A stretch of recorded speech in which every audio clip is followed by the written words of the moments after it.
ጀነራል ወረደ ታደሰ ወረደ ናይጄሪያዊ መንግስት ላይ ፕሬዝዳንት ክቡር ዶክተር ደብረጽዮን ቲፒኤልኤፍ አቶ አማኑኤል ጊዜያዊ መንግስት ትግራይ ምክትል አስተዳዳሪ የማዕከላዊ ዞን ዋና አስተዳዳሪ አቶ ሲሳይ እንዲሁም የልጅነታዊና ታሪካዊ የሁሉም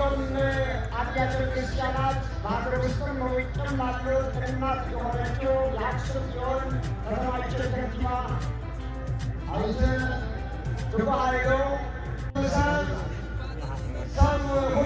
ሰው ሁሉ እናታችን